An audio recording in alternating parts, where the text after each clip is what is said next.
اور بدقسمتی سے پچھلے 15-18 سالوں سے اس ملک میں ریاست نے یہ پالیسی اپنائی ہوئی ہے کہ جو کوئی بھی اپنے حق کے لیے بولے گا آپ اس کو اٹھا کے لے جائیں، چاہے وہ صحافی ہے، چاہے وہ اسٹوڈنٹ ہے، چاہے وہ کسان مزدور ہے۔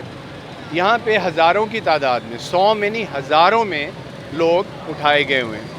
اب آپ سوچ سکتے ہیں کہ جن کو آپ لے جائیں ان کی ماں، ان کا باپ، ان کی بیوی، بچے جنہوں نے شکل نہیں دیکھی، کوئی مر جائے تو سکون آ جاتا ہے اس کی لاش دیکھ کے، لیکن یہ غائب ہے۔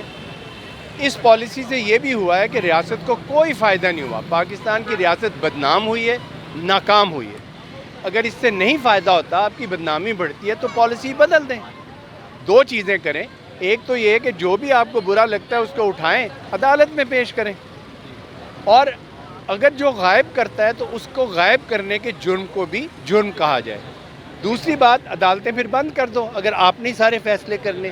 اگر آپ کی عدالتیں ہیں تو لوگ لے جاؤ، ان کو عدالتوں میں پیش کرو، لیٹ دیٹ کورٹس ڈیسائیڈ۔ وہ پھانسی دیں، وہ گولی ماریں، وہ چھوڑ دیں، یہ ان کا کام ہے۔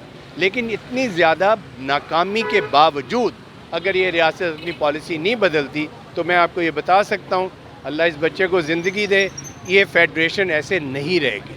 آپ چلیں میرے آپ چلیں، لوگ نہیں رہنا چاہتے آپ کے ساتھ، جن کے بچے نہیں مل رہے وہ کیوں آپ کے ساتھ رہنا چاہیں گے؟ یہ وقت ہے ہم سب بولیں، ہم کہیں کہ جو پکڑے ہیں ان کو پیش کرو، انہوں نے جرم کیے ہیں، جرائم کیے ہیں، ان کو سزا دلاؤ عدالتوں سے، ٹھیک ہے؟ اور جو ان کو ناجائز پکڑ کے لے گئے ان کو بھی سزا دلاؤ، جہاں سے بھی ہے، یہ جرم ہونا چاہیے۔